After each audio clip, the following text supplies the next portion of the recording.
नमस्ते दर्शक मित्रों, मैं डॉक्टर कौशल दुधरे आप सभी का स्वागत करता हूँ डॉक टॉक्स के एक नए एपिसोड में। जैसे कि आप सभी को मालूम है, आज की नई पीढ़ी कॉम्पिटिटिव वर्ल्ड में जी रही है। सभी के सभी विद्यार्थियों को एक दूसरे के साथ कंपटीशन में एक दूसरे को मात दे के आगे बढ़ना है। मेडिकल की बात हम करें तो कितने सारे विद्यार्थी इंडिया में पढ़ते हैं, फॉरेन में पढ़ते हैं, एंड नई पीढ़ी के स्टूडेंट्स को बाहर पढ़ना और दूसरे देश के कल्चर को जानना, वहाँ की संस्कृति के बारे में जानना, नई नई भाषाएं सीखना ज्यादा पसंद आता है। तो काफी सारे स्टूडेंट्स रशिया में एडमिशन लेते हैं, फिलीपींस में एडमिशन लेते हैं, चाइना में एडमिशन लेते हैं।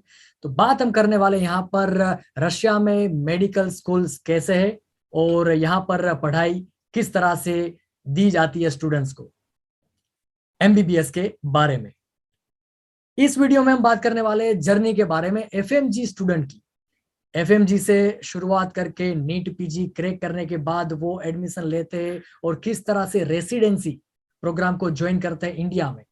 तो वो पूरी डिटेल में ये वीडियो में आपको शेयर करना चाहूंगा।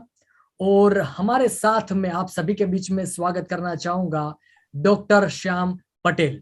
Welcome to the show doctor. Thank you, Kaushal. Glad to be here, bro. Thank you so much sir. सबसे पहले मैं आपको यही क्वेश्चन पूछूंगा कि कैसा आपको लग रहा है यहाँ इंडिया पर, जो इंडिया में आप रेसिडेंसी में ज्वाइन हो चुके हो। तो ढेर सारी बधाई आपको, ढेर सारा कॉन्ग्रेचुलेशन Thank you. सबकी Thank you. तरफ से। तो कैसा फील हो रहा है आपको? एक्चुअली बहुत ही बढ़िया, क्योंकि मेरा पहले से ड्रीम था कि मैं एमडी मेडिसिन में एडमिशन लूँ, और अभी मेरी रेसिडेंसी फिलहाल स्टार्ट हो रही है, तो I am very excited. Very very very good, and ढेर सारी बधाई आपको। तो थैंक यू, प्लीज डॉक्टर। आप शेयर कीजिए ब्रीफ इंट्रो अपने बारे में। आप कहाँ से बिलोंग करते हो, कौन सी यूनिवर्सिटी में पढ़े हो, एफएमजी में कितने स्कोर हासिल किए, एंड नीट पीजी में कितने score? My self doctor Shyam Patel. Basically I am from Gandhinagar, Gujarat. मैंने मेरा एमबीबीएस पेंजा स्टेट यूनिवर्सिटी से कंप्लीट किया है 2020 में, और मैंने अगस्त 2020 की जो एफएमजी की एग्जाम थी उसमें आई गॉट 164, एंड सितंबर 2021 में मैंने नीट पीजी की एग्जाम दी थी, एंड उसमें I got 379। Big congratulations for all your achievements doctor. And thank अभी यू। मैं आपको पूछना चाहूंगा कि काफी सारे इंस्टीट्यूशंस एंड कंसल्टेंसीज होती है, तो कौन सी कंसल्टेंसी से आप बिलोंग करते हो? कहाँ से आपने एडमिशन लिया पेंसा स्टेट यूनिवर्सिटी रशिया में? मैंने एक्चुअली शेवालियर एजुकेशन कंसल्टेंसी से मेरा एडमिशन किया था रशिया में, डॉक्टर युवराज सोलंकी के थ्रू। ओके, डॉक्टर युवराज सोलंकी। तो आपको कैसा अनुभव रहा, एक्सपीरियंस कैसा रहा यहाँ पर पेंसा स्टेट यूनिवर्सिटी में पढ़ाई का? बहुत ही बढ़िया, एक्चुअली बहुत ही बढ़िया एक्सपीरियंस था मेरा, क्योंकि मैंने जब एडमिशन लिया था तो मेरे जो दोस्त लोग थे उसने उन्होंने बोला था कि तू वहां पे क्यों जा रहा है, वहां पे ऑलरेडी एक साल ज्यादा है, तेरा एक साल बिगड़ेगा, उससे बेटर है कि तू फिलीपाइंस जा, चाइना जा। लेकिन मेरा पहले से ऐसा एम क्लियर था कि मुझे जाना है फॉरेन कंट्री में, तो मैं रशिया ही जाऊंगा, उसके सिवा कोई कंट्री में नहीं जाना। ओके डॉक्टर, मतलब आपका विजन पहले से क्लियर था कि आपको रशिया में ही जाना है। हाँ। एंड और शेवालियर एजुकेशन कंसल्टेंसी ने मुझे वो स्टेज प्रोवाइड किया कि ग्रेट, वहां पे मैं मेरे ड्रीम्स परस्यू कर सकूं। Great doctor, great. एंड चलिए, आपने एमबीबीएस की शुरुआत तक कर दी यहाँ पर पेंसा स्टेट यूनिवर्सिटी में। तो किस तरह की पढ़ाई यहाँ पर रशियन लैंग्वेज में होती थी या फिर इंग्लिश में? आपको कोई दिक्कत आई लैंग्वेज सीखने में, या फिर इंग्लिश में काफी सारे अच्छे प्रोफेसर आपको ज्यादा नॉलेज देते थे एमबीबीएस में? एक्चुअली कैसा था, मैंने जब रशिया में एडमिशन लिया तो सब बोल रहे थे कि वहाँ पे जो एजुकेशन होता है वो टोटली रशियन में होता है, किसी को वहाँ पे इंग्लिश नहीं आती प्रोफेसर को। लेकिन मैं जब वहाँ पे गया तो नहीं, सब जो पढ़ाई सब थी वो इंग्लिश में थी। वो लोग रशियन हमें सिखाते थे, उतनी ही सिखाते थे जिससे हम लोग पेशेंट के साथ थोड़ा कन्वर्सेशन कर सके, हम यस। थोड़ा कन्वर्सेशन कर सके ओके, हमारा। या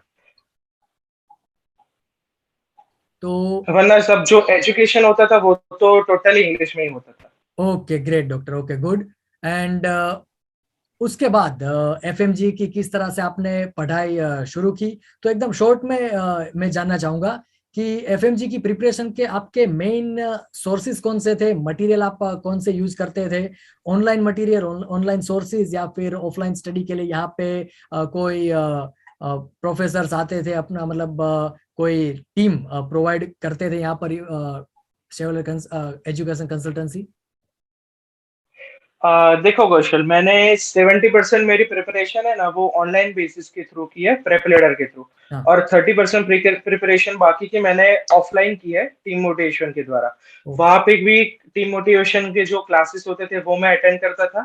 यस। और जो यहाँ पे हम वेकेशंस में आते हैं और बड़ौदा में जो शिवालय एजुकेशन कंसल्टेंसी के थ्रू जो क्लासेस होते हैं वो भी मैंने अटेंड किए थे। ओके ओके डॉक्टर, तो मेन फोकस मेरा ये है कि एफएमजी की तैयारी के लिए आप कुछ गाइडेंस देना चाहिए हमारे यहाँ पर स्टूडेंट्स को, तो वो थोड़ा सा गाइडेंस पूछना चाहूंगा। यस। हाँ, बेसिकली मैंने अपनी प्रिपरेशन बहुत ही लेट चालू की थी, 6 ईयर के बिगिनिंग, मतलब लास्ट ईयर में। ओके। लेकिन मैं ऐसा सजेस्ट नहीं करूंगा सबको कि आप लास्ट ईयर में चालू करो प्रिपरेशन और आप भी पास हो जाओगे। आपके पास टाइम है और सब है तो आप फर्स्ट ईयर से ही थोड़ा थोड़ा प्रिपरेशन चालू कर दो। यस। कुछ बच्चे ऐसे होते हैं जो सोचते हैं कि चलो 5 ईयर जल्द से करेंगे, वहां पे इंडिया में जाएंगे और वहां पे पास हो जाएंगे। ऐसा बिल्कुल नहीं है। आप स्टार्टिंग में थोड़ी थोड़ी पढ़ाई स्टार्ट करो और लास्ट ईयर में आके सब खत्म कर दो 2-3 बार रिवीजन के साथ, तो आपका हो जाएगा सब प्रिपरेशन। ओके। और आप इजीली एफएमजी की एग्जाम क्लियर कर लोगे। अच्छा, तो आपका एक्सपीरियंस कैसा रहा था कि पेपर 1 पेपर 2 किस टाइप के क्वेश्चन थे, कॉन्सेप्चुअल या फिर फैक्चुअल क्वेश्चन ज्यादा थे, उसके बारे में बताइए हमको। नॉर्मली कैसा होता है कौशल की जो फर्स्ट हाफ होता है ना वो सिंगल लाइनर्स होता है। ओके। और जो सेकंड पोर्शन होता है ना वो कंसेप्चुअल बेस होता है, क्लिनिकल होता है। यस। लेकिन अगस्त 2020 में क्या रिकॉर्ड ब्रेकिंग पेपर आया था आज तक का एफएमजी का, यस, बहुत हार्ड। जिसमें फर्स्ट और सेकंड हाफ दोनों, यस, दोनों क्लिनिकल बेसिक क्वेश्चन थे, कंसेप्चुअल बेस्ड। सिंगल लाइनर्स बहुत ही कम थे। हम्म। ओके, तो वो आपने एग्जाम बहुत ही अच्छे स्कोर के साथ क्रैक की, एंड उसके बाद इंटर्नशिप के बारे में, मतलब आप एफएमजी क्लियर करते हैं, उसके बाद इंटर्नशिप शुरू होती है, तो उसके बीच में जो फॉर्मेलिटीज होती है, तो वो काफी सारे स्टूडेंट्स यहाँ पर जानना चाहते हैं कि किस तरह की फॉर्मेलिटीज वहां पर इंडिया में हमको करनी पड़ती है, तो प्लीज उसके बारे में शेयर कीजिए। एक्चुअली कैसा होता है जब हम एफएमजी पास करते हैं यहाँ पे, तो 1 साल की इंटर्नशिप कंपलसरी हमें जो सिलेक्टेड कॉलेजेस है वहां पे करनी पड़ती है। सब फॉरेन मेडिकल ग्रेजुएट्स को जो रशिया से आते हैं उनको। तो सब डॉक्यूमेंटेशन होता है और 1 साल की हमारी क्लियर जो इंटर्नशिप होती है वो हमें करनी ही पड़ती है। ओके, तो इंटर्नशिप की शुरुआत हुई, तो आपको सबसे हाँ, पहले तो किस तरह का एक्सपीरियंस मिला वहां पर? हॉस्पिटल का स्टाफ आपके साथ किस तरह का बिहेव करता था? आपको एज अ डॉक्टर कैसी फीलिंग आती थी? एज अ इंटर्न कैसी फीलिंग आती थी? मैंने जब इंटर्नशिप स्टार्ट की ना मेरी, तो मुझे ऐसा था कि रेसिडेंटशिप मतलब चलो एडमिशन ले लेते हैं और इजीली हमारी निकल जाएगी, लेकिन ऐसा नहीं है। हाँ। रेसिडेंटशिप में ही पता चलता है कि हम डॉक्टर बनने के लायक है कि नहीं एक्चुअली। Yes yes. और मैंने जब मेरी इंटर्नशिप चालू की तो मुझे कुछ नहीं आता था, क्लिनिकल नॉलेज मेरे पास जीरो था, ओके प्रैक्टिकल नॉलेज। ओके तो मैंने वहां पे गया, सब रेसिडेंट हमें वहां पे सिखाते हैं प्रैक्टिकल नॉलेज। और नर्स और वो सब भी हेल्पफुल होते हैं। Okay okay, great.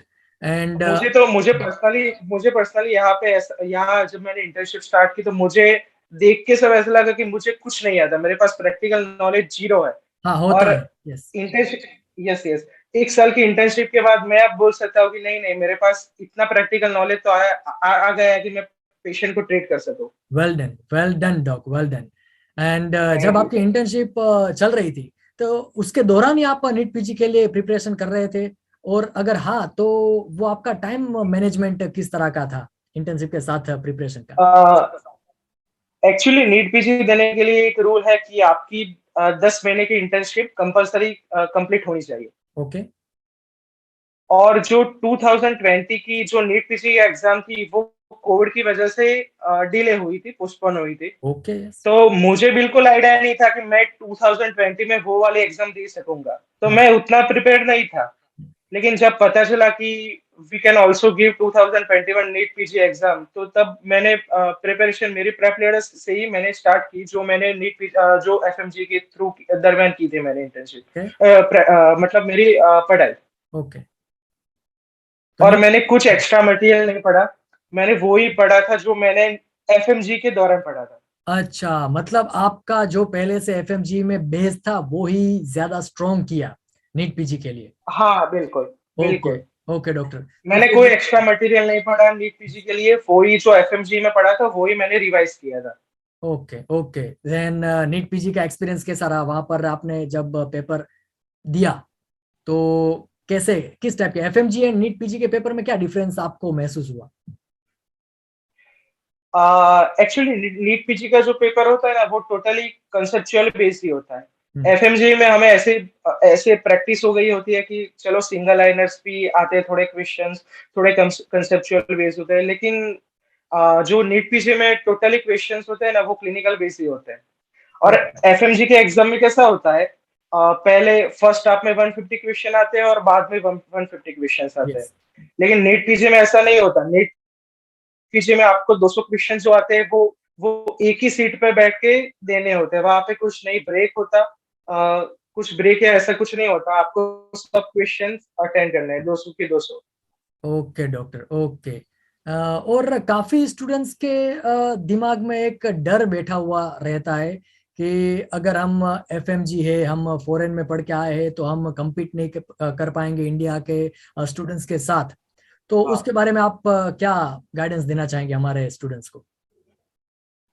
एक्चुअली मुझे भी पहले वैसा था कि वहां पे जाएंगे और वो लोग कैसे हमें ट्रीट करेंगे, लेकिन मैं वहां पे जब गया, मैंने मेरी इंटर्नशिप स्टार्ट की, तब ऑब्वियसली वहां के स्टूडेंट भी हमारे साथ इंटर्नशिप कर रहे थे। यस, तो तब ऐसा लगा कि नहीं, हमारा नॉलेज और उनका नॉलेज सेम है, उनके पास भी प्रैक्टिकल स्किल्स कुछ नहीं होती है और हमारे पास भी प्रैक्टिकल स्किल्स ऑब्वियसली कम होती है।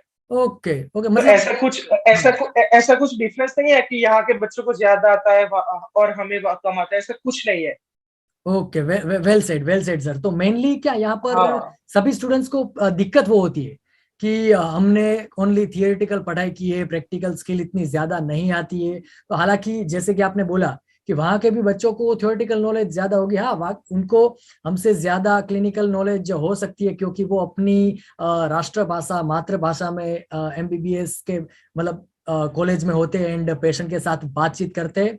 हमको यहाँ पर रशियन लैंग्वेज में पेशेंट के साथ कन्वर्सेशन करना पड़ता है। हाँ तो वो थोड़ा डिफरेंस होगा, लेकिन वो नेग्लिजिबल है, वो आपने बताया। हाँ अभी उसके बाद मैं आपको हम्म पूछना चाहूंगा कि नीट पीजी के बाद, नीट पीजी आपने क्रैक की तो उसके बाद जो काउंसलिंग होती है, तो उसके बारे में प्लीज हाँ। थोड़ी सी झलक दे दीजिए हमारे स्टूडेंट्स को, वो जानना चाहते हैं कि किस तरह की काउंसलिंग होती है, प्लीज। एक्चुअली जो लोग फॉरेन से एमबीबीएस करके आते हैं और नीट पीजी देते हैं ना, उनके लिए स्टेट कोटा में हम लोग अप्लाई नहीं कर सकते, हमारे लिए ऑल इंडिया कोटा होता है। ओके, और उनमें हमारा काउंसलिंग होता है, ऑल इंडिया कोटा की जितनी भी सीट होती है उस उनमें हमारा काउंसलिंग होता है। और ओके, कुछ स्टेट ऐसे भी है कि जिसमें हम लोग स्टेट काउंसलिंग में भी अप्लाई कर सकते हैं, कि जिसको ओपन स्टेट बोलते हैं। यस, तो मैंने हाँ ऐसा ही है, मैंने राजस्थान में ओपन स्टेट है तो मैंने राजस्थान के लिए अप्लाई किया था। ओके। तो आपने मतलब एमडी मेडिसिन आपने चूज किया, ये सर? हाँ बिल्कुल, एमडी जनरल मेडिसिन। तो मतलब पहले से आपका विजन क्लियर था कि मुझे एमडी मेडिसिन ही करना है? एक्चुअली ट्वेल्थ में मुझे ऐसा था कि मैं कार्डियोलॉजिस्ट बनूंगा। यस, बाद में मैंने जब एमबीबीएस की पढ़ाई चालू की तो मेरा इंटरेस्ट रेडियो की तरफ और रेडियोलॉजी की तरफ नहीं लगा। तो मुझे भी मेरा था, तब तक मुझे एमडी रेडियोलॉजी करना था, लेकिन मेरे मार्क्स इतने अच्छे नहीं है कि मुझे रेडियोलॉजी में एडमिशन मिले, तो सेकंड ऑप्शन मेरा जनरल मेडिसिन का था, इसलिए मैंने एमडी जनरल मेडिसिन में एडमिशन लिया। Okay, okay doctor. तो अभी आपकी रेसिडेंसी शुरू हो गई है कि होने वाली है? नहीं, एक्चुअली मेरी रेसिडेंसी 5 मार्च से स्टार्ट होने वाली है। ओके, तो ऑल द वेरी बेस्ट आपको, ढेर सारी शुभकामनाएं कि बहुत ही अच्छी तरह से आपकी जर्नी बने। एंड फाइनल आप एकदम ब्रीफ में आप कुछ गाइडेंस देना चाहे हमारे जितने भी दर्शक यहाँ पर देख रहे हैं, एक हौसला अफजाई करना चाहे उनका, जिनको अभी हाल ही में हाँ एफएमजी देनी बिल्कुल। है या फिर नेक्स्ट देनी है, नीट पीजी देनी है, तो उन सब के लिए कुछ मोटिवेशन आप देना चाहे प्लीज। एक्चुअली कैसा है कि वहां पे बच्चों को ऐसा लगता है कि नीट पीजी हमें क्लियर करनी ही करनी है, वो नहीं करेंगे तो हमारा फ्यूचर कुछ नहीं है, लेकिन ऐसा नहीं है। आप लोग यहाँ पे आओगे, नीट पीजी नहीं हुई तो क्या हुआ, आप दूसरी में जा सकते हैं, you can apply for US एब। यहाँ पे भी नीट पीजी के अलावा, एमडी के अलावा दूसरे कोर्सेज भी है, फेलोशिप भी डायरेक्ट होती है। फॉर अच्छा। एग्जाम्पल हम लोग सीपीएस कर सकते हैं, डीएनबी कर सकते हैं, डिप्लोमा कर सकते हैं, ऐसे बहुत सारे ऑप्शन है। तो ऐसा मत सोचे कि नीट पीजी नहीं दिया तो हमारा क्या होगा फ्यूचर में, ऐसा कुछ नहीं है। ओके। यस सर, बाकी यहाँ पर स्टूडेंट्स को काफी सारी यहाँ पर घबराहट होती है कि अभी एफएमजी के बाद हम क्या करेंगे, इंडिया में कोई हमारे लिए स्कोप है कि नहीं। काफी स्टूडेंट्स तो डर के मारे ये सोच लेते हैं कि इंडिया में अपने हमसे कुछ होगा नहीं, तो हम प्लेब दे देते। प्लेब के लिए उनको कॉन्फिडेंस होता है कि प्लेब हम क्लियर कर सकते हैं, हाँ लेकिन नीट पीजी के लिए नहीं। तो आपने बहुत ही अच्छी तरह गाइस, से। देखो देखो देखो। हाँ। हाँ देखो, सबको ऐसा है कि नीट पीजी नहीं तो हम प्लेब के लिए अप्लाई करेंगे, हाँ। लेकिन गाइस सिलेबस तो सेम ही है, यस। आपका बेस तो हर एग्जाम में क्लियर होना ही चाहिए। ओके। तो पढ़ो, और एग्जाम की मत सोचो, अभी पढ़ना ही चालू कर दो, बाद में सोचना कि हमें ये एग्जाम देनी है वो एग्जाम देनी है, क्योंकि बेस तो सबका सेम ही है। क्या आप नीट पीजी दोगे, प्लेब दोगे, यूएसएमएल दोगे, सिलेबस तो वो ही आने वाला है। तो यस। आप अभी पढ़ाई पे फोकस करो। Yes doctor. एंड सर, एक वो भी कह दीजिए कि नीट पीजी की आप जब प्रिपरेशन कर रहे थे, तो आप वीडियो पे ज्यादा फोकस रहते थे, नोट्स पे, या फिर एमसीक्यू सोल्व करने में? वो पूरा मैनेजमेंट एक बार बता दीजिए हमको कि नीट पीजी की प्रिपरेशन आपने किस तरह से की प्रेपरेटर से। एक्चुअली हमें तो एक महीने पहले ही पता चला था कि आप लोग नीट पीजी का एग्जाम दे सकते हो, कोविड की वजह से। Okay okay. तो अब एक महीने में सब तो हो नहीं सकता। तो हाँ। हम लोगों ने, मेरा एक पूरा ग्रुप था, डॉक्टर आकाश है, डॉक्टर नीसर है, उन सबका, तो सबने डिसाइड किया कि चलो अब एक महीने में तो नोट्स ही पढ़ेंगे। ओके। तो हम लोगों ने टोटली नोट्स ही पढ़ी है। एमसीक्यू हम लोग सॉल्व करते थे, लेकिन जब थोड़ा टाइम मिलता था 10-20 मिनट एमसीक्यू देख लेते थे। जो आगे के एग्जाम में सब क्वेश्चन जो पूछा, मतलब आए हुए हैं, वो क्वेश्चन ही हम सॉल्व करते थे। ओके। तो हमने हमारी नोट्स ही पूरी पढ़ी है, एमसीक्यू सॉल्व किए थे, लेकिन बहुत ही कम किए थे। और वीडियो देखने का तो टाइम ही नहीं था, तो ऑब्वियसली में हम लोगों ने वीडियो तो नहीं देखी। Okay doctor. And time management किस तरह से करते थे आप? एक सब्जेक्ट चूज करके वो ही कंप्लीट करते थे, या फिर 2-3 सब्जेक्ट एक दिन में साथ में पढ़ते थे? वो बताइए। नहीं, हम लोग एक सब्जेक्ट लेते थे और उसको ही खत्म करते थे, उसके बाद ही सेकंड सब्जेक्ट चालू करते थे। Okay okay, great doctor. आपसे बात करके बहुत ही ज्यादा सीखने को मिला हमें। एंड डेफिनेटली जितने भी स्टूडेंट्स यहाँ पर देख रहे हैं उन सभी को कुछ ना कुछ सीखने को मिला होगा। एंड मोटिवेटेड तो आपको देख के हम सब होते हैं। थैंक यू अरे, सो मच हमारे माय साथ प्लेजर जुड़ने सर, के लिए। Thank you my so much pleasure. Sir. और लास्ट में एक बात कहना चाहूंगा कौशल मैं, ऑफ कोर्स डॉक्टर। कि पेंजा में से अगर किसी को भी किसी भी हेल्प की जरूरत हो तो बिंदास मुझे मैसेज किए। मैं आप थैंक यू सर। पेंजा पेंजा के स्टूडेंट्स के लिए ऑलवेज अवेलेबल हूँ। So nice of you, so nice of you. Thank you so much doctor हमारे साथ थैंक जुड़ने यू। के लिए। आपको ढेर सारी शुभकामनाएं थैंक यू कौशल। निखिल के भी परिवार की ओर से। बहुत ही प्रगति करें आप जीवन में, और फिर हम आपका इंटरव्यू बार बार ले सके, उतनी ज्यादा आपको सक्सेस मिले। थैंक यू पक्का sir. Kaushal. Thank you. Thank you bro, thank you doctor.